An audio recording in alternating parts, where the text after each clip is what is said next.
Wandayi. Thank you very much, Mr. Speaker.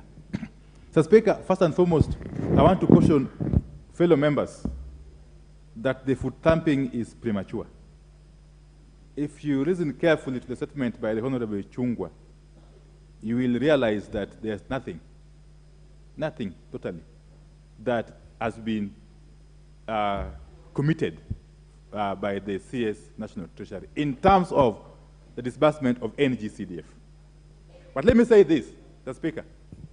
Mr. Speaker, once this House approves budget estimates and goes further to pass an appropriations bill, which is eventually assented to by the President to become an appropriations act, it is incumbent upon the National Treasury to release funds for purposes of effecting those budgetary proposals.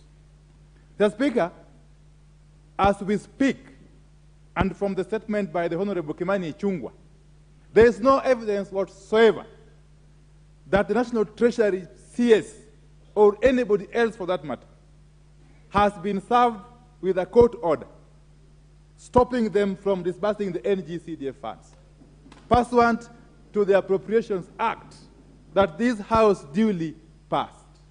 Mr. Speaker. Mr. Speaker, this House doesn't act in vain. We don't come here and sit and act in vain. We come here and do serious business. And there is nobody whatsoever under the sun who can veto what this House has passed unless a court of law expressly guides otherwise, Mr. Speaker. Mr. Speaker, therefore, and I have the ruling here, by the way, the orders given by the Supreme Court on petition number 1 of 2018 are so express. They don't need any further interpretation. They don't. And the courts don't give orders to be interpreted again by lay persons, Mr. Speaker. Mr. Speaker, therefore, the idea that the CS National Treasury is still seeking some advisory opinion from the Attorney General on this very straightforward matter is basically to take this House in circles.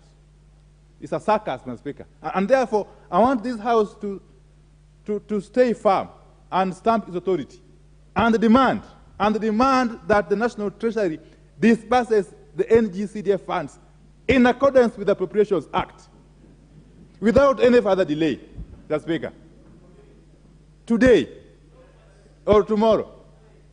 Today. Mr. Speaker, this is a very serious matter. And when I spoke here last week, the media were misinterpreting what I was saying. I was not saying that we shall go on strike. No, we don't go on strike. We are too serious to go on strike. But we can stop business, Mr. Speaker. This is the House of Parliament. This is the House of the representatives of the people of Kenya. We can stop business until and unless the NGCDF funds are disbursed. And let nobody think that they can intimidate us. We can never be intimidated as a House, Mr. Speaker. And I want to call upon, Mr. Speaker, that you allow a few of my colleagues to make comments on this matter. It's a very serious matter. This is so serious matter that it cannot wait for anything else. It can be debated until the evening, Mr. Speaker, until the cows come home. Thank you, Mr. Speaker. Can't tell who wants to speak to this matter, because many of you have been